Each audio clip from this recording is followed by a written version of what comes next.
Welcome to the Ultimate Hockey Podcast. Gretzky going in, Suter trying to get back. Gretzky with the shot, score! Here's Lemieux. The center penalty coming up. Look at Lemieux. Oh my heavens. What a goal. What a move. Lemieux. Oh baby. Brown ahead for Murray. Murray going in. He scores! Here's another shot. Right by the score! And he does it! We're the best. I've been telling you the best. Yeah, fucking star. I got a fucking rocket in my pants. Campoli trying to clear it. Ball, shoot, score!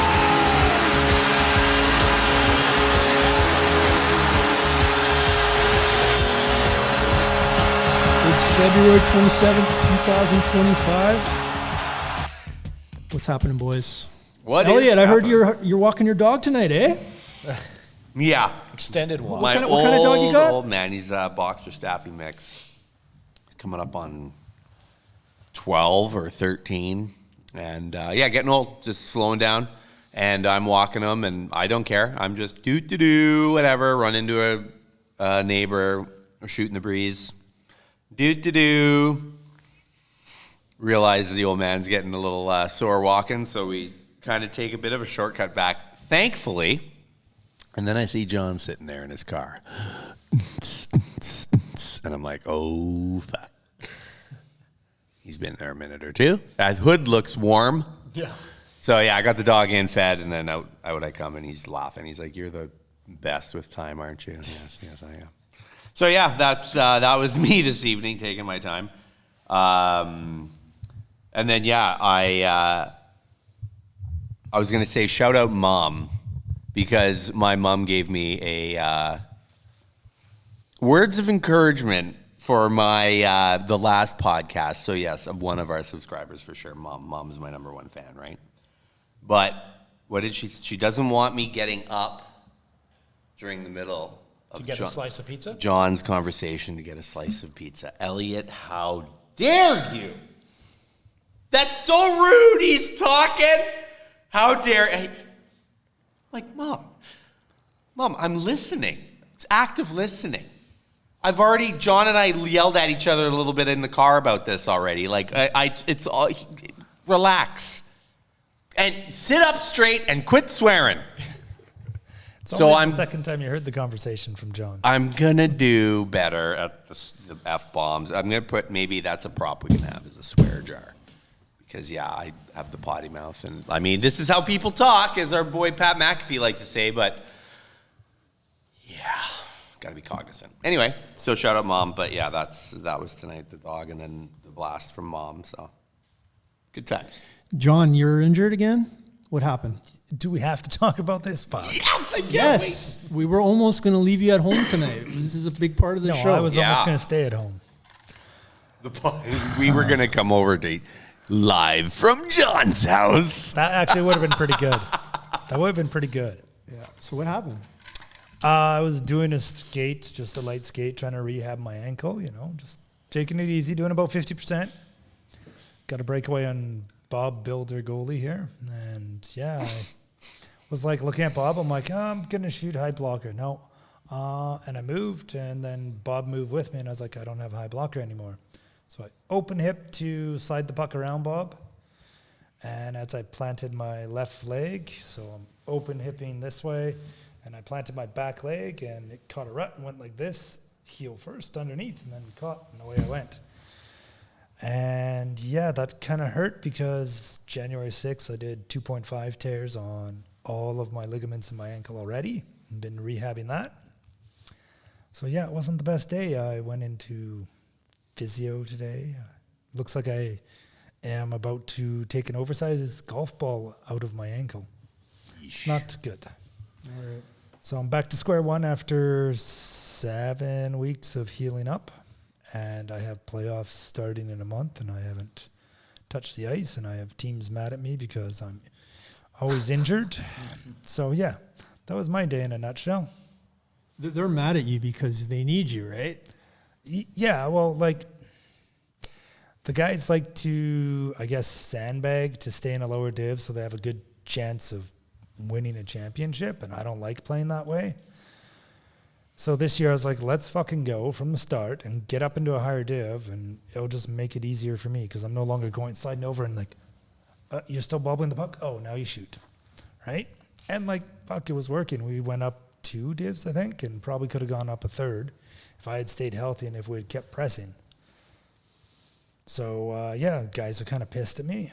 My other team is just like, yeah, just heal up, come back when you're ready, because they got goalies that are fine for it. They've got Sam and a couple other guys that are great. And, like, I'm sure Sam will take over for me when I'm not able to play ever again, because, like, hey, what are kids that you coach in minor hockey good for? And Sam's awesome anyways. Sam, miss you, bud. But, yeah, like, got teams that are pissed at me because I'm always injured. I've lost lots of teams, been with them, like, 6-7 years. Get injured for a year, and then you come back, and they're like, no, like, this guy's playing now, sorry. Right? Part of being a goalie. Part of the, well, we don't have backup leader, starter goalie battles in beer league, but there is a limit. All right, your turn, John. How's your week? So far, so good. Just working. I know this isn't hockey related, but we're 30 days away from baseball, and March Madness coming up. So you're gearing up. Oh yeah. Okay. I'm ready to go. Who's your team in the league, in the major league? Major League? Yeah. Seattle. Seattle. Yeah. Local team. Yeah. Local Yeah. team. 2 hours away, right? Yep. You go see them? I do. Oh, I yeah? try to go once a year. Right. That's great baseball. I mean, locally, you can go to the Vancouver Canadians, cheap, $15-20 a ticket. Nooners on Friday. Doggy Day is the best. Dog Dog day. days, yeah. I used to be a big baseball fan until the steroid scandals. Oh, so good though. So give it to me. Mark McGuire, Sammy Sosa, how you doing? Let's keep it moving. I mean, those were the days, right? I loved it, but I kind of crazy. felt cheated after a while. And then Barry I realized Bonds. how wrong that was. You know, like all the other players kind of have to do it to keep up. So it kind of has like this tumbling effect. Barry Bonds' head got Did like you do this steroids big. this offseason? No. But my hat size went up 3 sizes. Don't at me. Anyway, yeah. The steroid. Come on. No, I know. And then baseball's awesome for cheating, right? Like they've got a long history of cheaters in that So league, right? many. Smashing garbage cans in the dugout. And Oh. Apple Watches, communication. Smashing garbage cans way out in the dugout. stands, too. Yeah. Everything. Yeah, it's Everything. Like, if you're not cheating, you're not trying. I mean, Patrick Waugh, famous. I mean, he. F1. Well, F1 too. Like, F1's so good at it. There's so many things still, right? But I think of Patrick Waugh like the shoelace down through the jersey, the pads. So many things he used to do with the pads, and like. What was the shoelace? Tell me about that. Oh boy, I shouldn't. This is bad for kids. But they would take a shoelace and a string and tighten it so that your oversized jersey would act as like a web. Yeah. So it's almost like, The jersey I had yesterday, like it's so loose in the armpit area. Mm-hmm. The NHL goalies lots of goalies used to tie a shoelace to like their pant belt, and then they'd attach it to the wrist of their chest protector. Because your chest protector will slide a bit when your arms fully extend, so you didn't lose the movement, but that string would be tight, and you'd just get like a batsuit wing or a wingsuit, and if someone shot and hit your armpit... And so is Patrick Waugh winning Stanley Cups with this technique? So was Jaguar with his puff-up shoulder pads. But lots of guys. so Waugh also had his goalie pads. He was one of the first to do with the white 5-hole. Yeah. To like optically, right? And then he had the Coho Revolution, I think. They had those like cheater wedges. Like they were one of the first to kind of go with that, like the wedge that is now the butterfly slider, the butterfly pad, right? Like he was really kind of the bleeding edge of all that stuff. Now, like, are those pads the same as the like MLB catchers wear, like knee savers? They're like a wedge that goes behind the kneecap? No. It's to seal the pad on the ice so that it like sits like that, right? So the wedge is essentially the back piece to the pad. So before WA started, on the goalie pads around the knees, it was just like soft stuff in a Velcro strap or a leather strap. Yeah. And then he was the first one to like thicken the inside knee roll so that when he went down, he had something to land on. And then he could run his pads a little looser and actually land on his knee instead of forcing his pad down underneath him. They started rounding the toe. If you watch his Coho Revolutions, where his 5 holes all white, the toe is rounded, and that was what helped start standing the pad up. Yeah. Okay.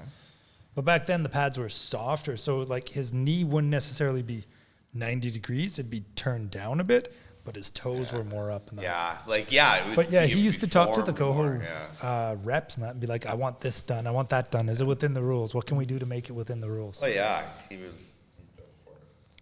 It's like lots of things you can cheat in hockey. How about you, Andre? What have you been up to? I played 4 games in the last 5 days, so I'm feeling pretty good. Oh. Last night, I was playing a team with Boston colors, and number 63 was taking draws with me all night long, and that's the type of personality it was.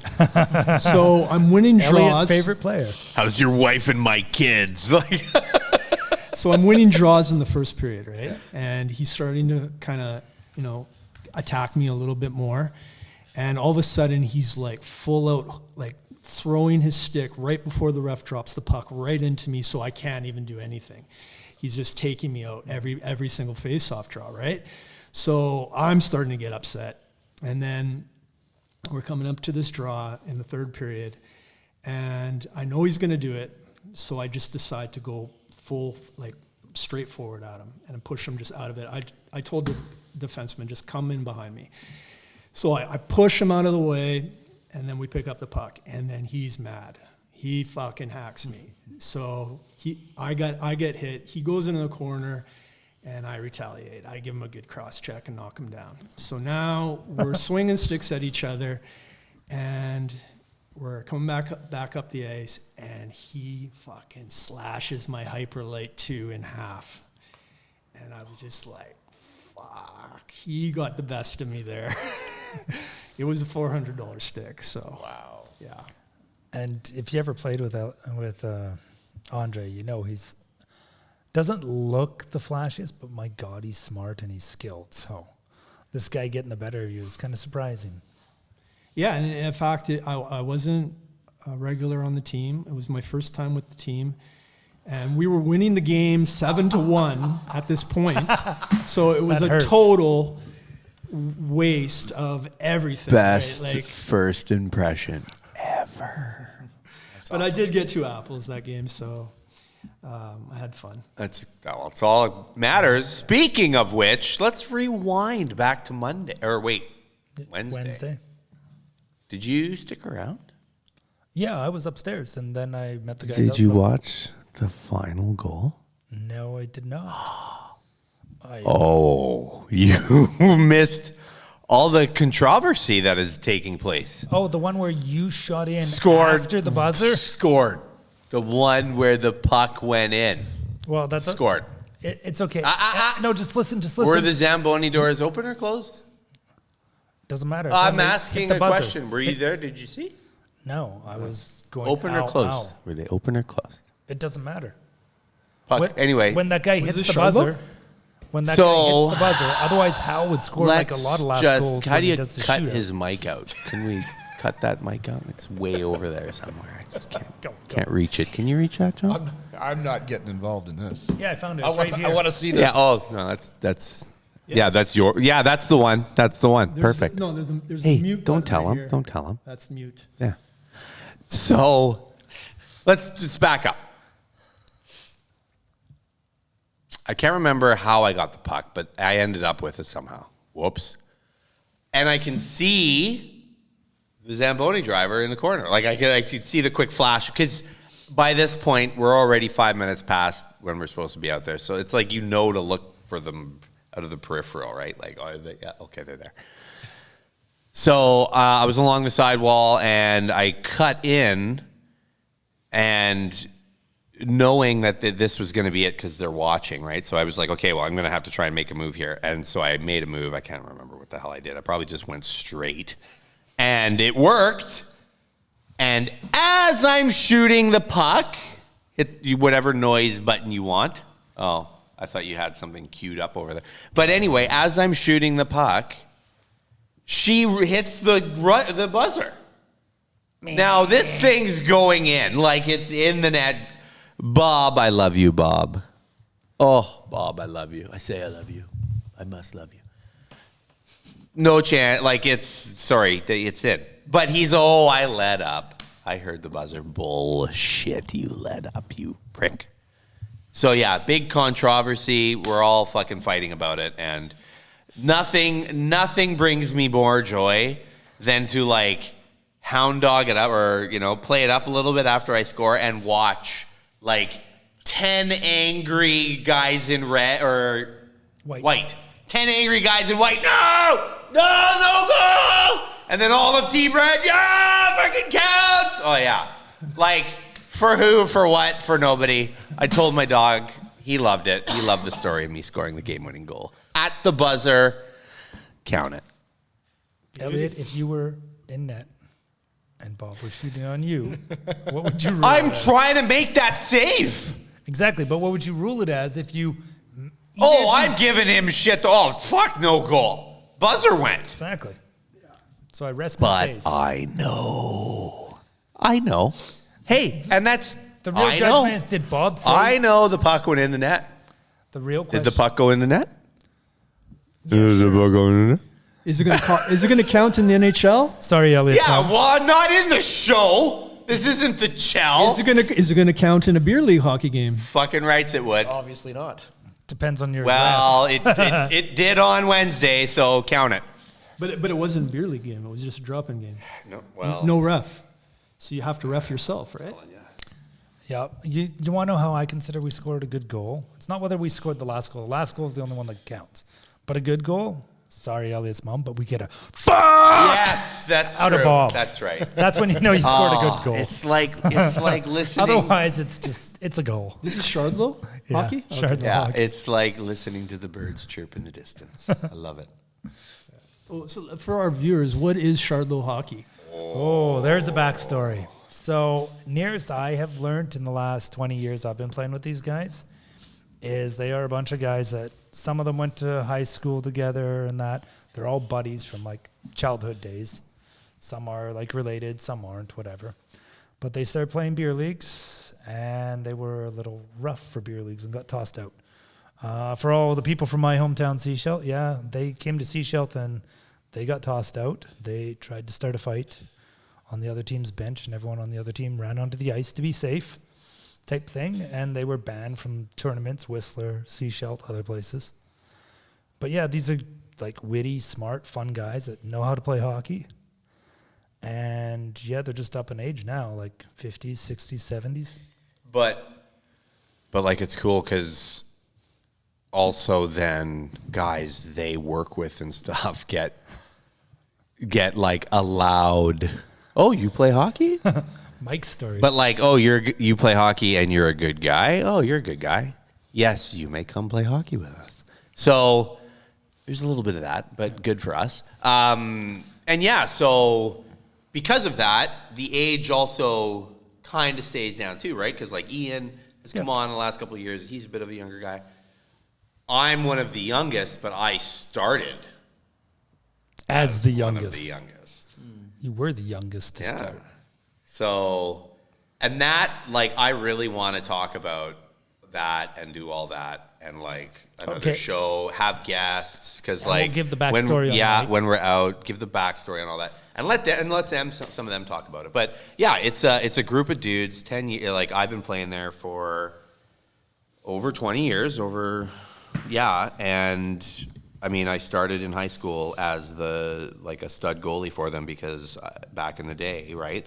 I went and I worked like at a hockey school with one of my teachers at high school, and I would show up to art class in the morning, and I would lay down across a couple of desks and have some of my dear friends massage me and, oh, you poor thing. And like, Kenton's like, what's going on here? Who's this fucking guy? What is happening? Oh, I'm kind of tired. I had hockey practice this morning, and I don't give a shit. It's 10:30, man. You should have been here an hour ago. But yeah, so he then realizes like I'm playing for like, or I was trying out for junior team that summer and stuff. So he's like, oh, this guy's like got his shit together. We need a goalie on Monday. Are you available? Hey man, I'm like maybe 15. I don't know. No, you were 17, he says. 16. No, because I don't think I was driving yet. Okay. So yeah, I was grade 9, 10, probably 10. Yeah, because 10, because I went that summer for camp, and then the next summer I was working at UBC. Yeah, so whatever. So I'm like, I don't know, this is weird. You're my teacher. Weirdo, stranger danger. So he goes, can you call your dad or something? And I go, yeah. And he gives me his cell phone in the middle of art class, like ceramics. I'm all fucking, okay, I'll just ghost this over here and grab the phone. And so I call my dad. He's on the tugboat. What? Hockey? Free? Yeah, go. Fuck, go. So I go. Yeah, okay. So Kenton drives me home. I grab my gear to hockey, come back, and, whatever. And that's how I started playing with these guys. And then next day, you're in class again, lying on the thing. Yeah. Getting a massage. Kenton comes in. What the fuck are you doing? And you look at him and go, do you want a goalie tomorrow? Yeah, exactly. And Ken's like, carry on with the massage. Yeah, okay. Never had to work another day in my life in art class. No, I mean, it was great, right? But like, Daryl was my old man art teacher when I was in grade 8 failing his art class. He's still on the ice. Yeah. Like, this guy's my fucking hero. If I'm 80 years old or whatever playing hockey, like Sammy's probably older than Daryl, and like I'm watching him throw his leg over the boards. And I was in disbelief. Like, you're 80! I think Sam's 79. Maybe. What? Well, whatever. Still. Come at me, bro. Like, and he did. He almost pushed me over the top of the boards during warm-up on Wednesday. Anyway, I love him. But like, yeah, if I could do like these guys do at that age, unbelievable, right? And they're all smart, so that's the thing. You get smart guys, you get young guys come out. Great. You're going to be skating all day because they're just pass the puck, move a little bit, shift, make a move, you go by, fucking. And now you're so tired by 10 minutes of ice time in because you've been on the ice for like 3 minutes, and then you're off for 2 maybe, and then another 3 minutes, and you're just not used to that, right? So it's different. It's like street hockey meets ball hockey meets... I don't know, man. When you were overseas and for many years, I remember showing up and we had like 5-on-5, 1 spare, 4-on-4, 1 spare, and we'd do the whole hour.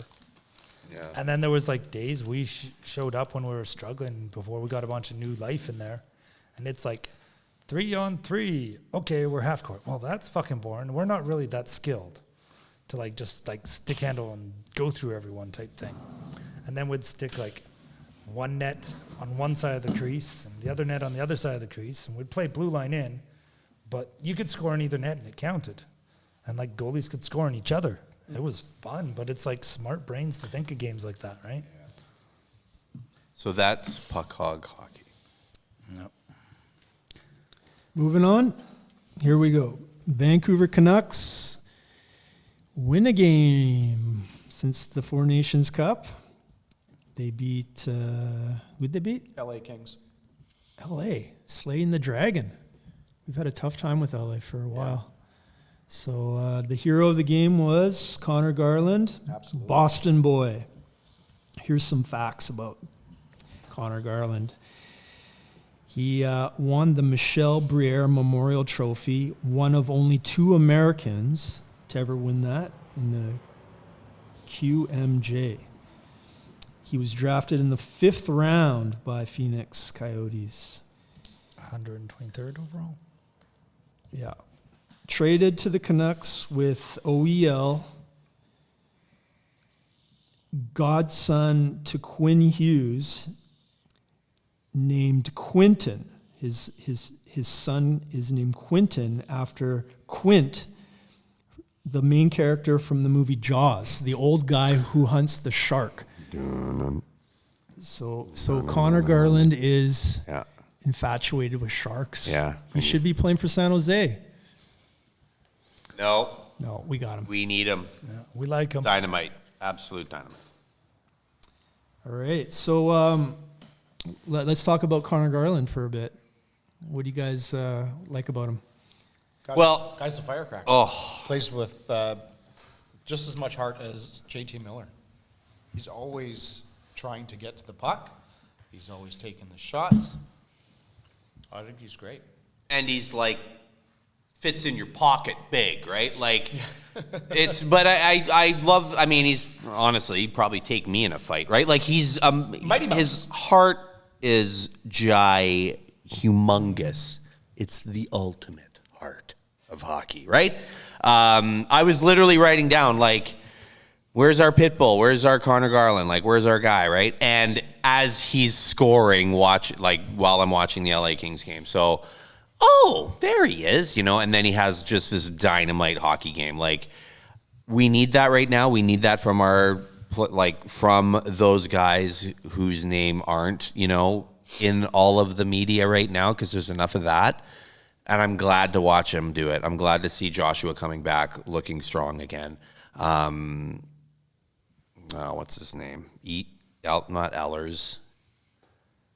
Anyway, another kid, got a new guy, I can't remember the name of right now. I didn't write it down.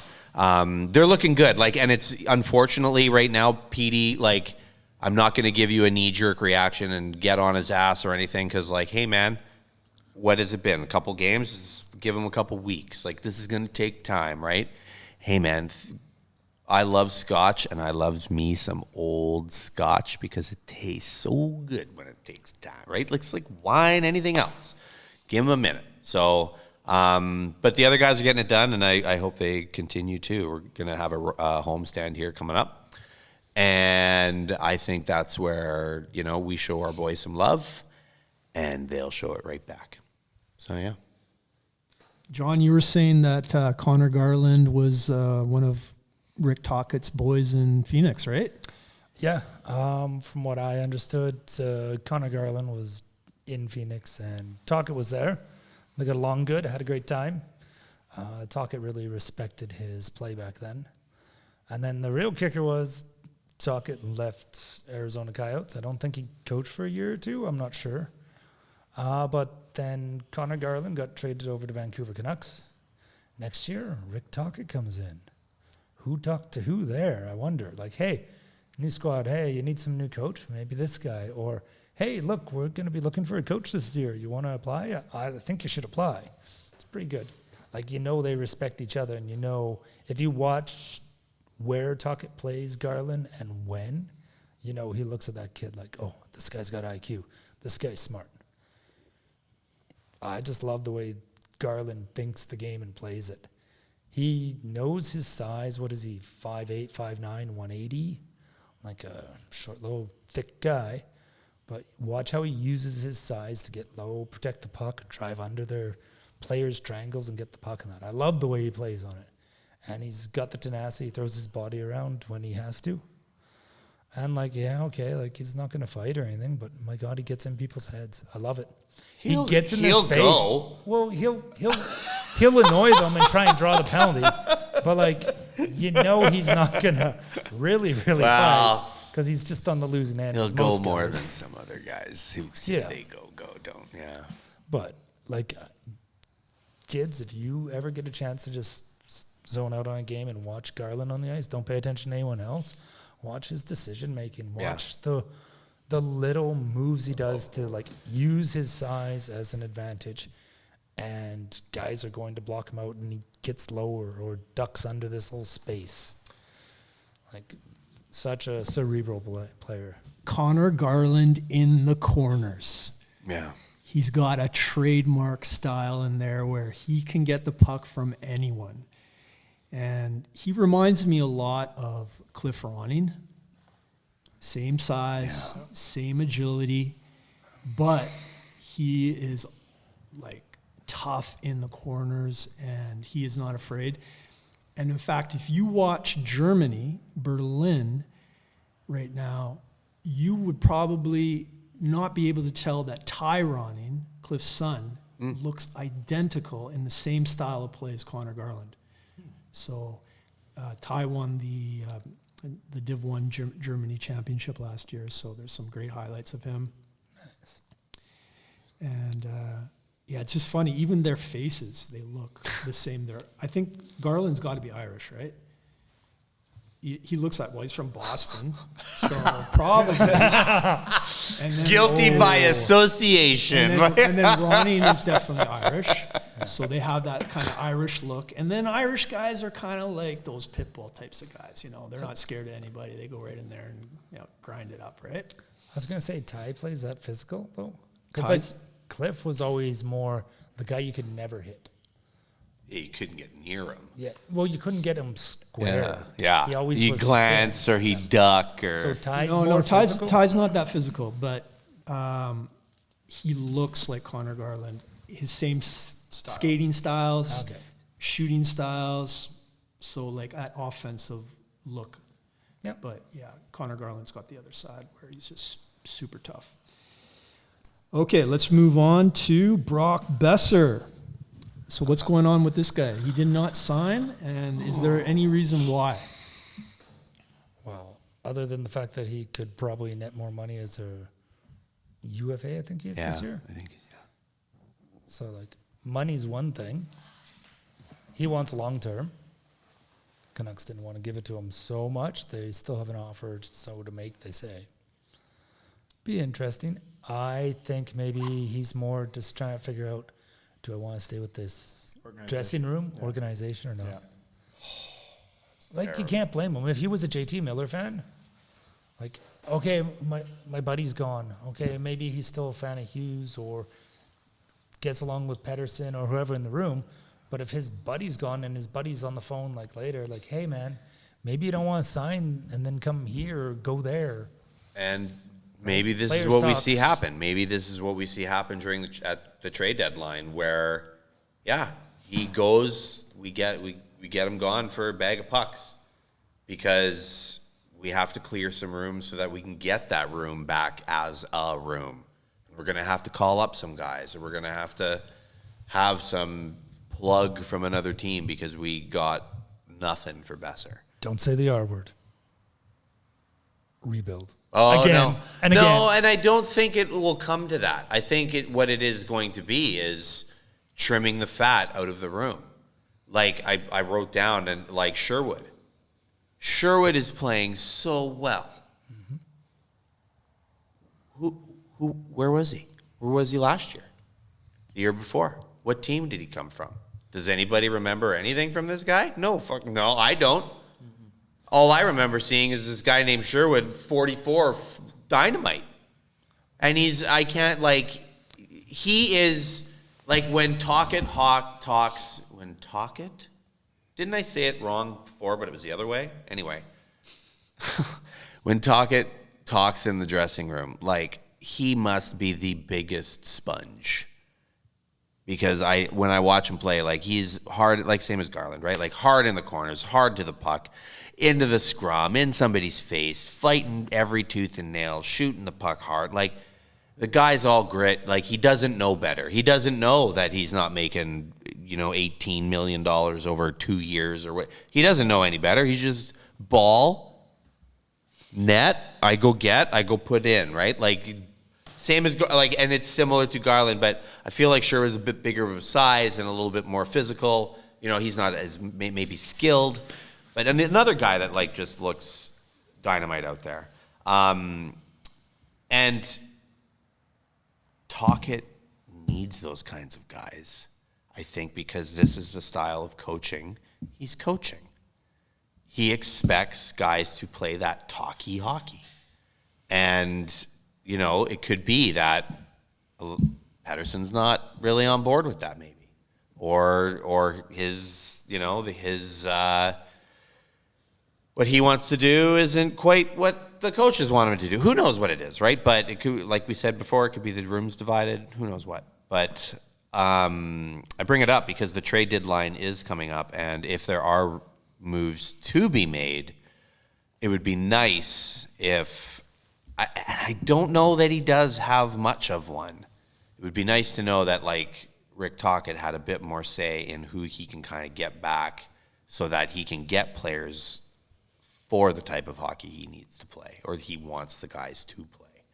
You'd think he'd be involved in those conversations. I sure hope so, because I just think he's getting a little frustrated with maybe not buy-in right now on some of what he's seeing, which is why the teams are kind of struggling a bit. And who knows, right? But yeah, I really like, I think, hearing him talk about these guys after the game and stuff too, like he's very, like, he's proud of what he's seeing in these guys, right? From his sort of third, fourth line, second line, like the guys who are stepping up, right? And that's great. But I hope he can put other guys in positions he needs to have the team succeed. That's all.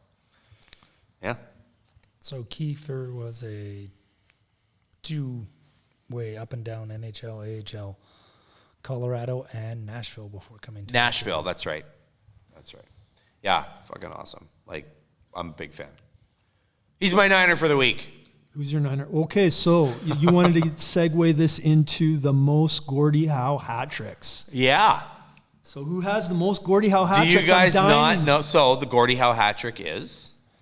Goal. Assist. And a fight. I most incorrectly answered Gordie Howe, who actually only has 2 Gordie Howe hats. That's right. I thought he had 0. Can we guess? Do you know who has the most? Did you look it up? Yes. Who is it, John? Hold on. Let's all take a guess. Let them guess, and then no. Is it a Vancouver? No, I want to say it. Huh? Is it a Vancouver? Oh, no. I'm not giving you fucking hints. If I'm surprised, I'm a little shocked. If I'm gonna guess, I'm gonna pick Jerome McGinley. How about you, John? Todd Bertuzzi. This is in the same game. He has to in the same. He has to score a goal, assist, and a fight in the same game. I know what a Gordie Howe hat trick is. Yeah. Jesus. Just checking because of who you picked. Jerome McGinley? He used to fight all the time. He only fought in the end of his career. Not when he's scoring in it. Yeah. He's fighting to like pit because he's pissed because his team's losing, which means they're not scoring, so he's not getting assists either. Like it has to be a fighter. He wore his heart on his. Well, no, a fighter. It doesn't have to be a fighter, but someone that like Darcy Tucker. I would pick someone that just has grit. Like holy fuck! I mean, a wrong clock's right twice a day here. Yeah. How much time we got on this podcast? Just say it. Rick Tocchet. Rick Tocchet has the most Gordie Howe hat tricks. So how do you think he wants his players to play fucking hockey? What is that number? 18. Oh, I don't know. 18, yeah. And Gordie Howe only had 2? Yeah. Wow. And who, I don't remember who like 2, 3 are or whatever, but like the fact that he has the most in history, how do you think he wants his guys to play, man? Hard. Right? So like, yeah. And... I could get onto a whole other tangent about Bedard, too. Brendan I could get on a Shanahan whole was thing second. about this Bedard meme right now, too. We don't have any fighters on the Canucks. Joshua, yeah. I mean... But he hasn't fought in, like, this year. Well, because he hasn't been around, man. Like, you're not wrong. Like, the Canucks don't have Zadorov's gone. Like, he was a big boy. We just got rid of JT. He'd go... Right? Like, yeah, the Canucks are kind of losing some of that. So that's why I'm saying, like, with this trade deadline, I'm almost getting excited to see what comes back our way if we're losing some bodies. Because I think maybe we do lose a couple bodies, shockingly. Not necessarily for, like, a R word, but maybe for a bit of a RT word, like where Tocchet retool, where, like, he gets some of his... I want these types of hockey, like where it's a hockey trade. Do you think he's where we actually see a fucking hockey trade for the first time in a few years instead of just all this salary crap bullshit? Do you think he's going to give an ultimatum to the upper staff? Like, hey, well, he's out of here soon too. His contract's up too. Yeah. So if he's you're tying my hands behind my back, how bad do you think I want to stay here? Yeah, but dealing with all the drama and bullshit going on in the dressing room. These two, or not, we don't know. There's obviously bullshit. You can see how he reacts in Well, the press hey, man, conference. yeah. His little subconscious I'm trying to moves. not be that media guy, right? Like, Yeah. because we all fucking... We're all on the outside. And that shit kills me because there's no excuse for that. Like, you all have to be pulling on the same rope in the same direction. As long as we're not picking up any more fucking Swedes Hey. and any more Pedersens. Well, Three I is mean, enough. our It's not enough. Oh, listen, this is where you cut to the clip of Petey passing it to Petey, passing it to DPD, passing it back to Petey, and without skipping a beat. Shorthouse is on It it. can be done, fans. Oh my God, I think I pissed myself laughing. Like, without skip, like, how fucking talented is that guy? It's incredible. I love when they bring up, like, you see, you know, sports down in the States, they bring up, like, hockey announcers every now and again, because 20 minutes goes by, and the guy's, passes to this guy, passes it, and the names and everything on the fly. It's incredible, some of the work they do. But anyway, yeah, no more Pedersens. We'll go with that. If they're Swedish or not, I don't really care. I just want them to hit bodies and play some hockey, like Docky Wonky. Which Swede have we had that has done big hits or hit bodies? Oh, Matthias Olin. I was going to say, where was Matthias from? Yeah. He's not Finno. Yeah, Swedish. Yeah. What else you got? Petey and the Sedin twins are not getting along. Is that bullshit or is it true? Who brought that to the table? I think that was Yeah, Andre. I did. Yeah, I've been hearing that on social media, but I feel like it's bullshit. It came from a podcast. What's their name? Some guy said it once. No, yeah, it's like a. I mean, if Canucks there's probably a rift there podcast. every now and again, right? And he probably doesn't want these two telling him what to do all the time. Oh, that's what it was. It was that they were trying to help him, and Petey said something like, I want to figure this out on my own. Yeah. Halford. He doesn't podcast. know him, right? Like, you know, maybe he was cheering for... Well, no, he had a Canucks shirt. Google it. I fucking love that clip. Like, good for him for... Google it. I was wearing Canucks gear when I was 5. I love that. That's good. But I'm glad you guys don't know about that because that means it's probably bullshit. I looked into it. So Wow. the Halford podcast or whatever, they brought it up, and one of the guys was like, yeah, like I thought it was widely known knowledge that they don't get along, I looked into it a bit more, followed it down, trace it back to Bieksa having a retirement jersey day, and he meets Pedersen. And that, and Pedersen's kind of like, who are you? And anyways, carries on. I don't know whether it was that day or later in when Kevin Bieksa is doing broadcasting or whatever. He asked Petey if he ever has had dinner with the Sedins. Because some people brought it to light as like, hey, you know, countrymen stick together. So Sedins and them must have like offered, hey, come for dinner and that. Lots of players, like you start developing that outside of the rink relationship quite a bit. And Petey was just like, no. Just like flat no. And that's where lots of people are saying it comes from. Okay. But like, So it sounds like a bunch of bullshit. Yeah, I wouldn't probably. read into it too much. I'd say it's more just someone trying to keep riding the Pedersen train. For sure. For sure. Watch Pedersen play. I love him right now. Okay, he's not scoring goals, and everyone's on heart for that. But I love the way he's playing. You watch him in the D zone. He's not a deficit. He's good. He's making great reads. I was watching tonight because we had the game going and that. Pedersen's there, filling the high slot as the centerman. Guy goes out to challenge the point man. Point man's one-on-one, coming in with a little attack and like got 2 ways to go, maybe 3. Pedersen reads in, is on top of that every time. I'm like, okay, sure, he's not scoring. He's just having a rough time. But like, he is a good player. He's still there. He's still inside him. You just have to like figure out what is. He's getting better on the draw. So we were talking earlier. Yeah. I can't remember. We said when second period? When? I think the second period is when they scored. Because I think, anyway, I'd have to go back and look. There was a offensive zone draw, and it was off of an icing. So important. Petey's out there, and it was kind of a 50-50, like, you know, they have the graphic, like the percentage, right? So Petey was like 40, and this guy's 60 or whatever, so okay, whatever. The draw was kind of a 50-50. I think it went to the boards, but it skipped out somehow and got covered up. So now LA gets to change. Still an important face-off, but fresh legs. He wins that draw, and I think off of it was when we scored. Or there was at least a chance, because I just remember, like, that was my memory to, like, start writing notes down and shit, right? So, like, I was impressed with that. So, like, yeah, Petey's play, like I said, let him cook, give him a little time. Let's see what happens. Let's wait for the homestand, right? Like, hopefully he gets the wheels going a little bit beforehand so that the fans can cheer for 40 in the stands. Be on his side a bit. Yeah. Help him along a bit. Fucking let's go. Positive Paul and Langley. Right? Where the heck are you? So negative all the time. Anyway, yeah, right? So when they come back, hopefully Flowers in net. I really want to go to that game.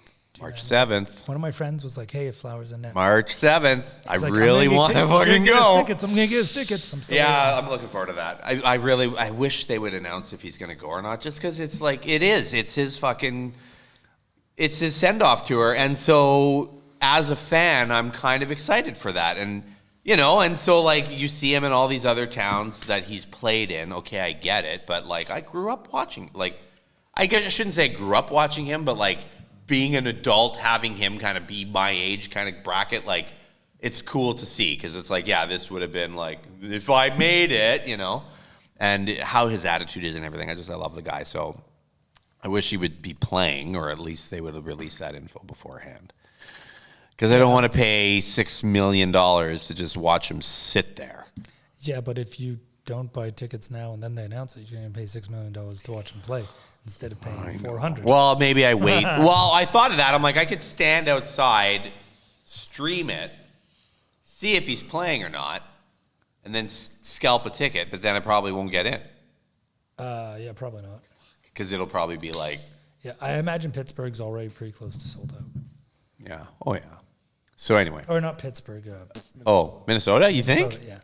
We'll see. Anyway, it's his last. I haven't looked or anything. I was thinking about it, but yeah, I'm excited for that game coming up. But anyway, with the homestand, I'm just hoping fans are a little bit fucking positive for Petey. I get it. The guy's making a lot of money. He's still a young dude. He's still figuring shit out. And let's quickly segue this into Bedard, like that meme of Bedard sitting in the penalty box. Was it like 36 different line mates or line combinations? And the poor guy, like, you just see him sitting in the penalty box, and he's just, what is happening? Like, in his head, because he's a young guy drinking from the fire hose of the NHL, Like, we put a lot of stress on these cats. It's, big money. Listen to Chappelle, man. I always think of that. They drove him nuts when he got that big contract. When he went to Africa, man. Like, Petey's sitting there maybe going, oh, man, flat bottom boat sounds pretty good right about now. Like, get me out of here. So who knows? But, yeah, anyway. Same as Bedard. He kind of needs to cool his jets a bit, and everybody's got to get off his back. And I got to watch him train this summer. Fuck. So good. The skill. Oh, yeah. Petey for Bedard. Next to none. Huh? Petey for Bedard. Straight up? Straight up. Not going to happen with Chicago, man. Chicago has him, like, PR person, financial person, a whole bunch of stuff. Oh, wow. Yeah. One of my friends heard about his financial advisor, all the shit they have done. Mm-hmm. They're fucking taking care of him. They're long-term investment. It's good. Good. But watch him train here in Vancouver. He was having a blast. And then, like, everyone that's training with him respects the guy and reveres him. And then you're watching, like, all these guys that have established careers out on the ice, and all of a sudden they start running a play for Bernard, and they did it for, like, 15, 20 minutes in 3 different days just to execute one play. And it's like, I want to see this in a game. Never did yet. Yeah. Bedard is a unique player, in I think he's got kind of like that I don't really care about money too much attitude. He's got more like I'm more about I love this game, and I want to play for the Canucks because that was my favorite team when I was a kid. So I don't know if you guys know this, but The day he signed the contract with Chicago Blackhawks, it was his 18th birthday. And that night, he went to Chicago to sign the contract. And that night, he was at Karen Magnuson Arena playing roller hockey in the playoffs of his elite division roller hockey league with his buddies. Like, what kind of guy does that? And how did he get away with that? How did Chicago not? Because I mean, these games, if you watch the roller hockey games, they're pretty tough, right? As soon as the season's over, you're free to do whatever. But like, guys don't want to do that the year they're gonna sign a contract. Oh, I signed the contract. Yeah, no problem. I'll go. Right? Didn't Roethlisberger? Didn't he fuck I was going to say the same thing. Yeah. the year after he signed, or the next year? It Got was. into a motorcycle accident. Yeah, it was either. He wasn't wearing a helmet because it wasn't mandatory. Yeah. And I think next it was like written in his contract, like you can't do this. Yeah, It's a it Keanu was. Reeves It was girl. either the year he bought it, or it was either the year he signed. It was Or after he it was signed the because year he bought- after. Because he bought. Okay, maybe it was the year. I think that's it. Like he bought the bike Sure. the year he signed, and I can't remember. Sure. But anyway, fuck it happens, right? Like guys go goofy or whatever. Or guys are just definitely more cautious when they know their contract's about to expire a year or two. Okay, like I'm not doing anything that's risky outside of the rink and that. But like signed a big contract. Okay, this year I'm gonna go water skiing and get a jet ski or go downhill skiing and not give a shit. When Evander Kane was playing for the Jets that summer, one of the summers, he showed up at Britannia for a little drop-in game at 9:30 at night with a couple of his buddies from the North Shore Winter Club, and he was piss drunk. I shouldn't say that shit. Anyways, Edit that out. But I got to play with him on the same line. Cool.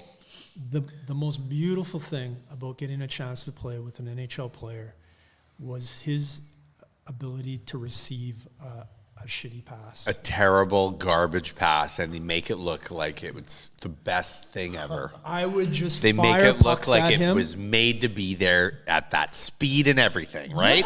Yeah. Fire No, it behind him, drives he me knocks it out nuts. of the air between his legs, kicks it Fuck up, and that. he's skating with it. Make it look harder than that. I couldn't believe it. I was making passes, and I'd be like, but then I'd be like, damn, he got that? What? So then you start making it tougher for him, eh? Like now it's in your skates, dickhead. Like It was one of the highlights of my hockey career. yeah, cool. Just a random night where we didn't plan on doing. I probably wasn't even planning to play. It was just one of those nights where my friend was like, "Hey, let's go play Britannia," and then in the dressing room, he's like, "I think that's Evander Kane over there," and I didn't even know who Kane was at the time. I kind of heard the name before, but he was young.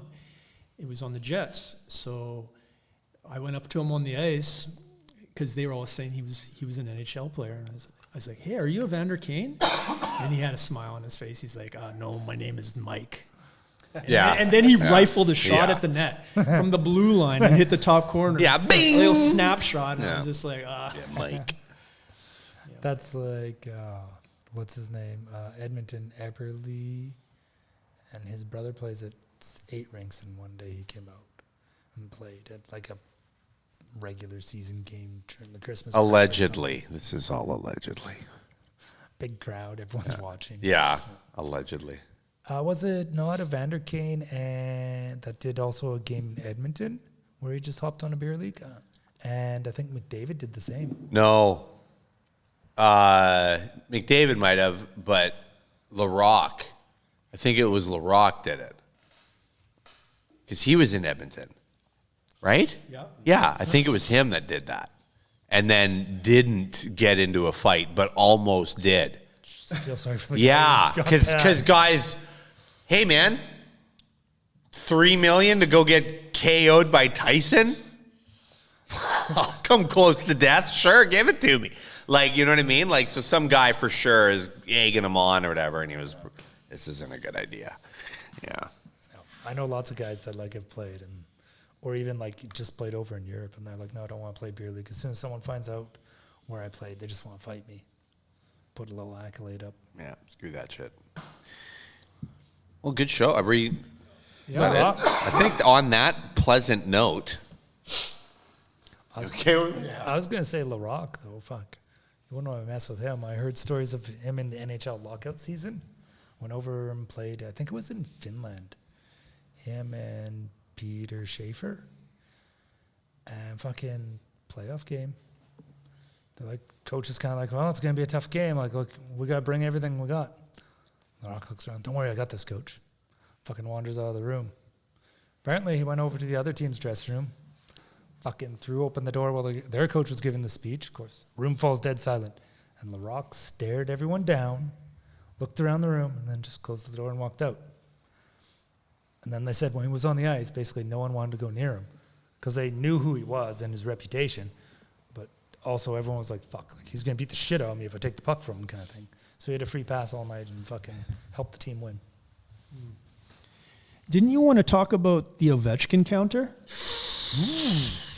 Yeah, maybe we end on that. So my boy Ovi gets a hat trick against the Oilers at home. I would have to be a Winnipeg, to be a Washington fan at that game would have been unbelievable, right? Like the place was nuts. It was so cool to see. And also how old he is and how much he still loves scoring after scoring all them goals. So, yeah, he's got 12 left.